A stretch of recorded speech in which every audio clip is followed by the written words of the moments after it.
नमस्कार दोस्तों। आज मैं जिस म्यूचुअल फंड का रिव्यू आप लोगों के सामने लेकर के आया हूं वो एक फ्लेक्सी कैप कैटेगरी का म्यूचुअल फंड है और ये अपनी कैटेगरी का सबसे बेस्ट म्यूचुअल फंड है। काफी बेहतरीन म्यूचुअल फंड है। इस म्यूचुअल फंड का नाम है एचडीएफसी फ्लेक्सी कैप फंड। देखिए दोस्तों, अगर आप लोग भी इस म्यूचुअल फंड के अंदर निवेश करने की सोच रहे हैं तो आप लोगों को एटलीस्ट इसकी पूरी इंफॉर्मेशन पता होनी चाहिए ताकि फ्यूचर में आप लोगों को किसी भी समस्या का सामना ना करना पड़े और आपकी जो म्यूचुअल फंड की जर्नी है वो काफी स्मूथली चलती रहे। इस म्यूचुअल फंड के बारे में बताने से पहले मैं आपको एक एमफी का डाटा बताना चाहता हूं।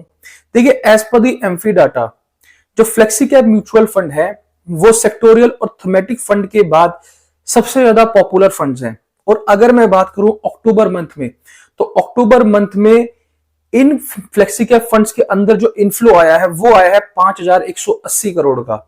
तो इससे आप ये चीज समझ सकते हैं कि लोगों के अंदर एक विश्वास और एक जागरूकता बन चुकी है कि अगर उन्हें लॉन्ग टर्म में इन्वेस्टमेंट करना है तो उन्हें अपने पोर्टफोलियो को इस तरह से डिजाइन करना पड़ेगा कि उन्हें रिटर्न तो मिले, साथ ही साथ उनका रिस्क भी एडजस्टेड होता रहे जब मार्केट में गिरावट आए।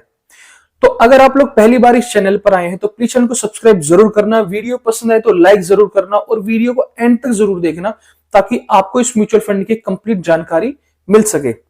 तो चलिए शुरू करते हैं दोस्तों आज की इस वीडियो को। देखिए, सबसे पहले मैं बात करूंगा इसकी बेसिक डिटेल्स के बारे में। तो जैसा कि मैंने आपको बताया कि इस म्यूचुअल फंड का नाम है एचडीएफसी फ्लेक्सी कैप फंड। इसकी जो लॉन्च डेट थी वो है 1 जनवरी 2013। मतलब ऑलमोस्ट इसे 12-13 साल हो चुके हैं। इसका जो फंड साइज है वो है 66,225 करोड़ का। इसकी एनएवी है 1,997 रुपए की और मिनिमम एसआईपी है इसकी 100 रुपए। होल्डिंग्स है इसमें 56 स्टॉक्स की और इसका एक्सपेंस रेशो है 0.77% का।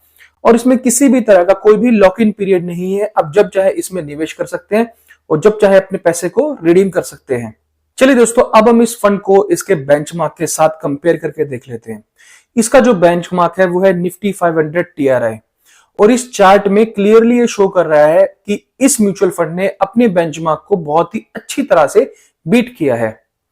और अगर मैं बात करूं इसके पास्ट के रिटर्न्स की, तो इसके जो पास्ट के रिटर्न्स हैं उसमें इसने एक साल में 34.96% के रिटर्न्स दिए हैं और 2 साल में इसने दिए हैं 27.27% के रिटर्न्स। 3 साल की अगर मैं बात करूं तो इसने बनाए हैं 23.19% के रिटर्न्स। 5 साल में इसने बनाए हैं 23.17% के रिटर्न्स और 10 साल में इसने बना करके दिए हैं 15.20% के रिटर्न्स। और जब से ये फंड लॉन्च हुआ है, मतलब 1 जनवरी 2013 से, इसमें अभी तक इसने बनाए हैं 17.38% के रिटर्न्स। तो आप ये देख सकते हैं इसमें कि ये एक बहुत ही कंसिस्टेंट रिटर्न बना करके दे रहा है लॉन्ग टर्म के पीरियड की अगर मैं बात करूं तो। क्योंकि देखिए, इस दौरान जो है कोविड भी आया था, काफी बजट भी पेश हो चुके हैं, इलेक्शंस भी आ चुके हैं, काफी चीजें हो चुकी हैं, मार्केट में क्रैश भी आ चुके हैं, मार्केट एक रेंज बाउंड भी हो चुकी है। उसके बावजूद भी इसने अपने निवेशकों को कंसिस्टेंट रिटर्न बना करके दिए हैं। चलिए दोस्तों, अब हम लोग जान लेते हैं इस म्यूचुअल फंड के टॉप 10 स्टॉक्स की। क्योंकि किसी भी म्यूचुअल फंड का रिटर्न्स उसमें उसके स्टॉक्स की होल्डिंग के ऊपर डिपेंड करता है। तो इसमें जो पहला स्टॉक है वो है आईसीआईसीआई बैंक, जिसमें 9.85% की होल्डिंग्स। फिर आता है एचडीएफसी 9.62% की होल्डिंग। फिर आता है Axis Bank 8.57%, Cipla Limited 4.59%, Kotak Mahindra 4.40%, SBI Life Insurance 4.37%, Maruti Suzuki 4.14%, Bharti Airtel 4.06%, HCL Tech 3.95%, Piramal Pharma 2.99%। तो ये 10 ऐसे स्टॉक्स थे जिसकी वजह से ये म्यूचुअल फंड काफी कंसिस्टेंट रिटर्न्स अपने निवेशकों को बना करके दे रहा है। चलिए दोस्तों, अब हम लोग बात कर लेते हैं इस म्यूचुअल फंड के फंड एलोकेशन की, किस तरह से इसने फंड को एलोकेट किया हुआ है। देखिए, अगर मैं इक्विटी सेक्टर में बात करूं तो इक्विटी सेक्टर में इसने पैसा लगाया है 87.1% की। कैश की अगर मैं बात करूं तो 9.1% की एलोकेशन है और डेट के अंदर इसमें है 0.6% की एलोकेशन। और अगर मैं बात करूं इक्विटी मार्केट में ही सेक्टर एलोकेशन की, तो सेक्टर्स की अगर मैं बात करूं तो पहला सेक्टर है फाइनेंशियल, जिसमें है 38.5% की एलोकेशन। फिर आता है हेल्थ केयर 13.5%, फिर आता है ऑटोमोबाइल 11.7%, टेक्नोलॉजी 9.2%, कंस्ट्रक्शन 7% और अदर्स जो भी सेक्टर हैं उसमें इसने लगाया है 19.9%। तो ये इस तरह की एलोकेशन इस म्यूचुअल फंड के अंदर है। चलिए दोस्तों, अब हम लोग बात करते हैं फाइनली कि किस तरह के निवेशकों को इसके अंदर निवेश करना चाहिए और किस तरह के निवेशक इसे अवॉइड कर सकते हैं।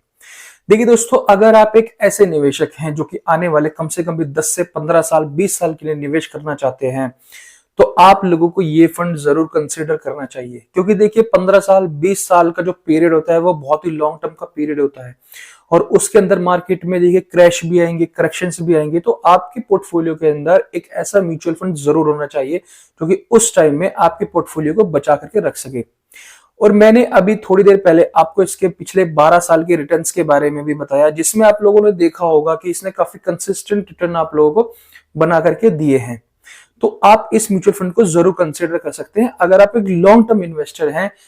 हालांकि ये आपको स्मॉल कैप फंड्स के जितना तो रिटर्न्स बना करके नहीं देगा, बट आपके पोर्टफोलियो को बहुत अच्छे से मैनेज करके रखेगा। अब मैं बात कर लेता हूं कि किस तरह के निवेशक इसे अवॉइड कर सकते हैं। देखिए, अगर आप एक ऐसे निवेशक हैं जो कि हाई रिस्क टेकर है, जो कि रिस्क ले सकते हैं, मार्केट की वॉलेटिलिटी को झेल सकते हैं, अपने पोर्टफोलियो को रेड में देख सकते हैं, तो आप बेशक से इस म्यूचुअल फंड को कंसीडर ना करें। आपके लिए बहुत अच्छे अच्छे स्मॉल कैप फंड्स है जो आपको बहुत ही अच्छे अच्छे रिटर्न बना करके दे सकते हैं। ये म्यूचुअल फंड एक ऐसा म्यूचुअल फंड है जो कि कंसिस्टेंट रिटर्न बना करके देगा। अगर आप लोग इससे ये उम्मीद लगा कर बैठेंगे कि आने वाले 15-20 साल में ये आपको 30 से 35% रिटर्न बना करके देगा, तो शायद वो चीज पॉसिबल ना हो पाए।